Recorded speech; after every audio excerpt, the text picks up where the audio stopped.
Not sure if Michael Jordan is your GOAT or not, but we don't need to get into that debate today. We can just appreciate greatness because he had a knack for doing something special on March 28th. In 1990, Danny, he dropped a career-high 69 points against the Cavaliers. He even added a career-high 18 boards as well.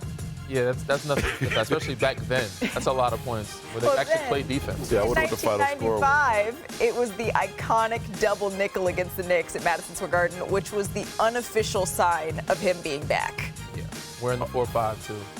Unofficially official. So now in the new millennium, 2003, that was the final meeting, of course, between MJ and Kobe. But this time, Kobe put up his own double nickel in this one.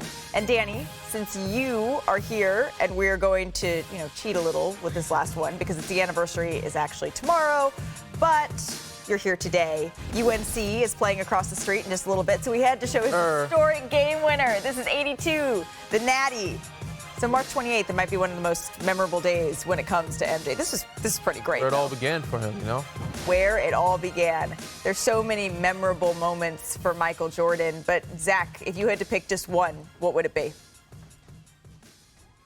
For me, the flu game is I remember exactly where I was and who I was with in that moment, in that game. One of the all-time great moments of toughness and tenacity in sports history. I was sitting on a couch home from college, watching with my dad. We had some good father-son bonding and wondering, how in the hell is this guy doing this? And you will never forget the image of Michael Jordan being propped up by Scottie Pippen. Scottie kind of dragging him off the floor at the end of the game because he could barely get out of the arena. An all-time great performance. Sorry to producer Greg, who is a Jazz fan.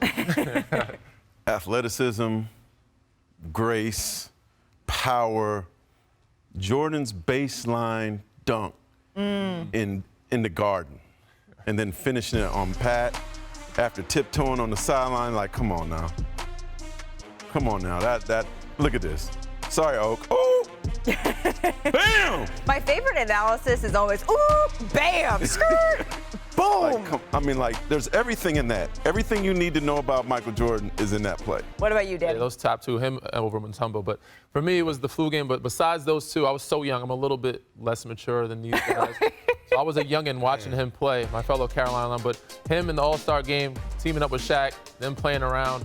You could tell back then it was so competitive they didn't team up, but you could tell this is the first and very few times they got a chance to be teammates, and they wondered what it was like to be teammates. So watching him in this All-Star game and his last All-Star game where Vince gave him the start and he hit the bucket, that was great. Fade away for the game. But this one was a fun one to see him and Shaq be teammates.